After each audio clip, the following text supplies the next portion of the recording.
पहले तुम्हारी कितनी अच्छी आदत हुआ करती थी। तुम रोज़ डायरी में कुछ ना कुछ लिखा करते थे और कुछ अच्छे लिखने के चक्कर में तुम पूरे दिन हर एक चीज़ को एक सकारात्मक दृष्टिकोण से देखते थे। काश कि वो चीज़ फिर से शुरू हो पाती। अब मैं काश इसलिए कह रहा हूँ कि मेरे तरफ से कोई रुकावट नहीं है, पर तुम ही नहीं कर पाते हो और मैं तुम्हारी मजबूरी, तुम्हारी जिम्मेदारियों को समझता हूँ, इसलिए मैं भी तुम्हें ज़बरदस्ती नहीं कर रहा हूँ। तुम्हारे घर पर ना सच में श्री गणेश का आगमन हुआ है, इसका प्रमाण भी तुम्हें मिल जाएगा, क्योंकि ये सच में वास्तविक रूप से हुआ है।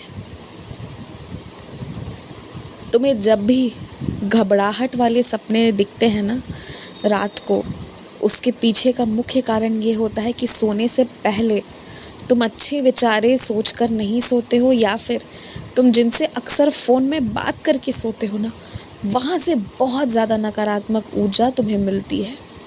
इसकी वजह से ऐसा होता है। रात को सोने से पहले ना ऐसे लोगों से बातें मत किया करो। देखो, सब अपने जीवन में परेशान है, कोई अपनी पीड़ा तुम्हें बता रहा है, तो मैं ये कभी नहीं कह रहा कि तुम उस पर हंसो, लेकिन तुम्हारे अच्छे मनोस्थिति के लिए ये ज़रूरी है कि सोने से पहले तो ये सारी बातें नहीं हो कम से कम।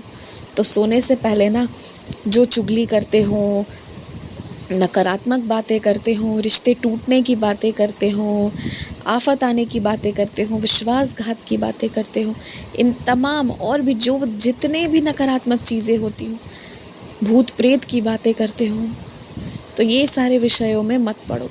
रात इस चीज़ का वक्त ही नहीं है, क्योंकि तुम जब शयन करने जाते हो, निद्रा लेने जाते हो ना, उस वक्त तुम्हारी आत्मा जागृत होती है और तुम्हारी आत्मा तुम्हारे बुद्धि विवेक में वही चीज़ के प्रति और विचारधाराएं भरती है जो तुम सोच कर सोए होते हो।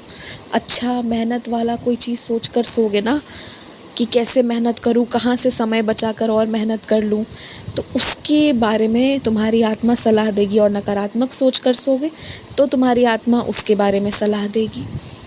तो तुम जैसा सोचोगे तुम्हारी आत्मा वैसा सलाह देगी और प्रकृति भी वैसा ही करेगी तुम्हारे साथ। यही नियम है। तो इसलिए अच्छी बातें करके और अच्छे सोच विचार के बाद ही सोना। आज से ये नियम तुम गांठ बांध कर रख ही लो। और बहुत जल्दी तुम अपना एक बहुत छोटा सा व्यवसाय शुरू करने जा रहे हो। कैसे शुरू होगा ये तो तुम्हें तब मालूम होगा जब तुम इसके लिए अलग से मेरे पास बैठोगे, दीप प्रज्वलित करोगे, प्रार्थना करोगे। लेकिन होगा, बस ये जान लो। और तुम्हें मुनाफा भी होगा, इतना होगा कि तुम्हारे जेब खर्चे तो आराम से निकलेंगे।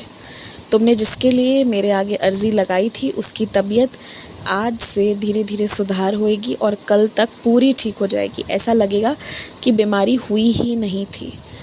तो तुम्हारी प्रार्थना स्वीकार हो रही है। बहुत अरमानों से तुमने प्रार्थना किया था ना, इसलिए तुम्हारी प्रार्थना स्वीकार हो रही है।